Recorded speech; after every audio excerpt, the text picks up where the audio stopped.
Hi, this is gonna be a very different episode. I don't know. I don't know if I should really count this as an episode. There was originally something else that was supposed to go up this week, and then tragedy struck. Um, this is again not gonna be your typical episode. I don't.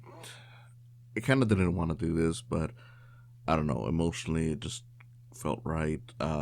Basically, if you've at all looked at news, especially if you're big into entertainment, you've probably heard of Akira Toriyama and his passing. Uh, for those of you who somehow are in the dark and don't know who that is, Akira Toriyama is the creator of Dragon Ball Z. On top of that, he did a lot of stuff. Doctor Slump, uh, provided the designs for Dragon Quest, Chrono Trigger. I don't know if he provided the story for those as well. I don't think so, but we could leave it at that. Designs at least. Um, he did Sandland, uh, Jocko. There's a lot of stuff that the man has done.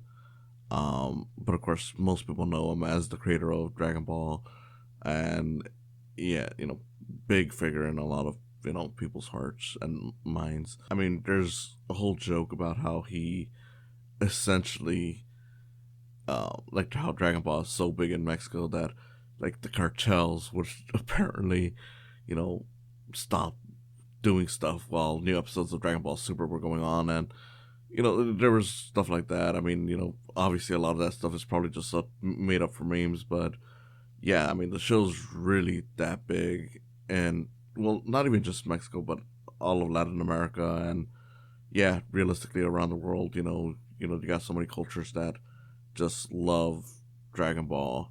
But even then, it's like even stepping beyond that, the thing is that the guy really did a lot uh, for you know for entertainment. I mean, again, like Dragon Ball would be enough. I mean, that in and of its own shaped a lot of like what you know as shonen mangas, like the tropes and whatnot. But even beyond that, I mean, before that, he did Doctor Slump, which you know never got as popular as Dragon Ball did here in America, but it did shape a lot of like the more comedy aspects in manga when that was a thing. Didn't last as long as Dragon Ball, of course, but it still gets brought up every now and then. I mean, they even had an episode of Dragon Ball Super where they crossed over with Doctor Slump, and for those of you who have never seen it, great stuff.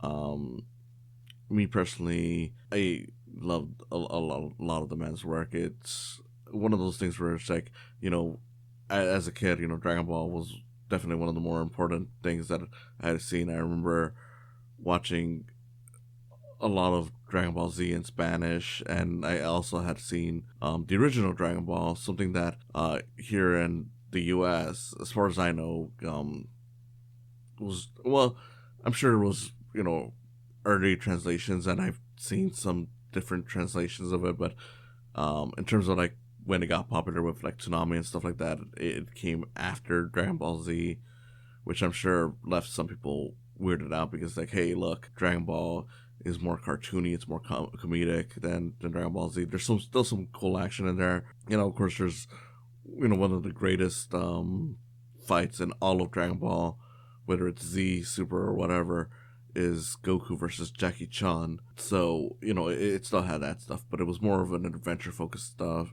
thing. And unlike Dragon Ball Z, which a lot of those US dubs tried making more serious than it was. Like, not that it wasn't serious, but it definitely had more comedy than what a lot of us here in America got.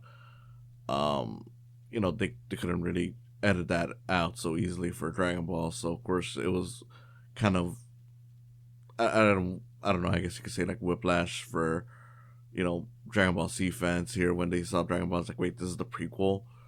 But then again, even if you watch Dragon Ball then got into Z, it would still be weird because it's like, hey, look, it starts off as this Journey to the West riff. It's all mystical and whatnot. And then out of nowhere, we find out that the main character has been an alien all along. It's weird, but that was the charm of, Akira Toriyama's work, is that it was unafraid to go weird. Like, even in Dragon Ball Z, you'd eventually get, like, the reveal of, like, oh yeah, this is the ultimate evil in all of the universe. And it'd be this pink, fat guy with a cape, who just likes eating candy. And of course, there's even more backstory to it, but that's pretty much how we're introduced to evil incarnate in the whole universe. So, great stuff. And like I said, for me personally, I did really get into a lot of Akira Toriyama stuff, outside of Dragon Ball. I saw Dr. Slump as a kid and didn't really get the appeal of it. Then I started rereading some of that stuff as I got older, and I found out, like, oh, okay, this is really funny. It's dirty. It's really dirty in comparison to Dragon Ball, but it is really funny, and it's really goofy. There's a lot of charming characters in it. I really liked Sandland. I'm glad that that's finally getting some notoriety. Like, they're doing a movie. Well, actually, it already came out, but here in the US it hasn't. So that's cool. They're making a game out of it. Cool. Never really got into Dragon Quest. I did get I think it's like the most recent entry on the Switch. I think it's like Dragon Quest 11, but never really got around to it. I know I mainly just got it because I like the character in Super Smash Bros. So that was kind of cool. Which, hey, people always wanted Goku in Smash, and that's at this point the closest you can get to it. So that's pretty cool. Played Chrono Trigger, one of the greatest video games of all time, and again, that shows you how great Akira Toriyama is. Again, I'm not 100% sure how much he was involved story-wise, if at all, but even then, it's like, the character designs, are just great, and, there's no way that game would have been the same without that, at least. Even if you're not into his anime stuff, like, he still had an impact. Of course, even with anime, he still had an impact on there, but he had an impact on video games. So it's just crazy, and just knowing that the man is gone. He passed away at the age of 68, which is fairly young. Like, it's still, of course, a full life, so to speak. But given how long people could live, is like definitely way too young, and it's crazy. I don't know. I really don't know how I could say anything to really put honor to the man's name. This is really just, as much as it goes, just me venting over my feelings of, like, yeah, man, I really loved a lot of this guy's work. His art was always impressive. His characters were fun. His stories were charming. His worlds were charming. Just seeing all the people gushing about it on my timeline just really puts into perspective how much this guy, mattered to so many people, artists and storytellers alike. And, it even highlights, like, yeah, this is why people liked his work. I already knew that the world of Dragon Ball was always, weird. I mean, again, here's this mystical thing, and then out of nowhere, aliens. But seeing people just gush about, like, the details of it really puts into perspective how much it really stood out in comparison to other worlds. Like, a lot of the architecture in the world is unlike anything else.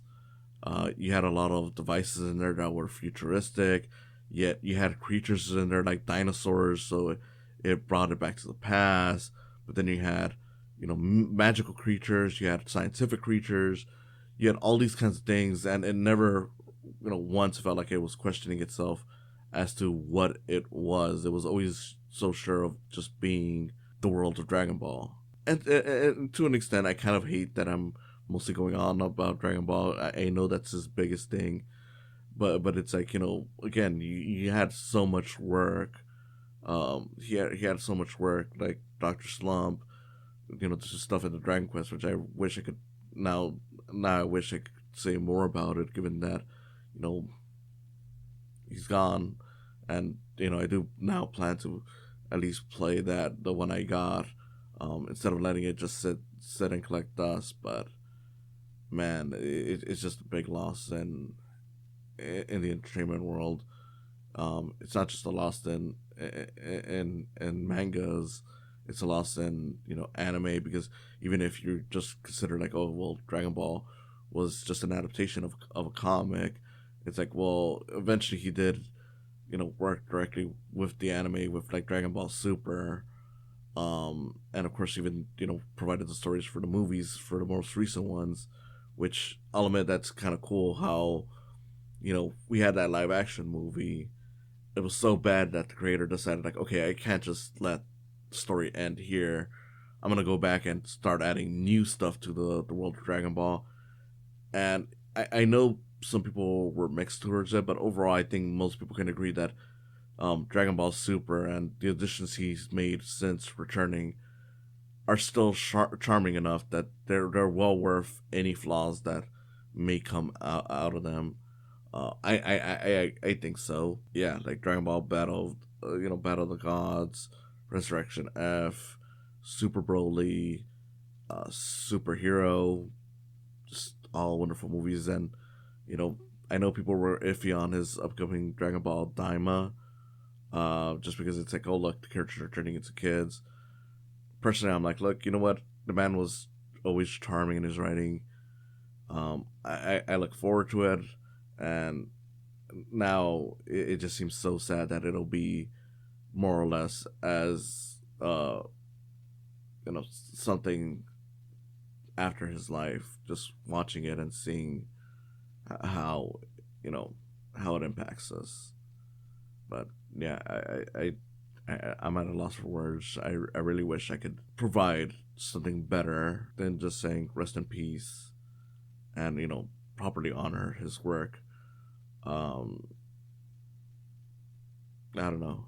I Originally I thought about looking at one of the Dragon Ball movies, or looking at something that he worked on to do an episode on, but that would take too long. So that's why I'm doing this, just so I can release it right away. I don't want to basically wait like almost a month after his passing to say these words. But that doesn't exclude the fact that I do plan on doing one of his works soon.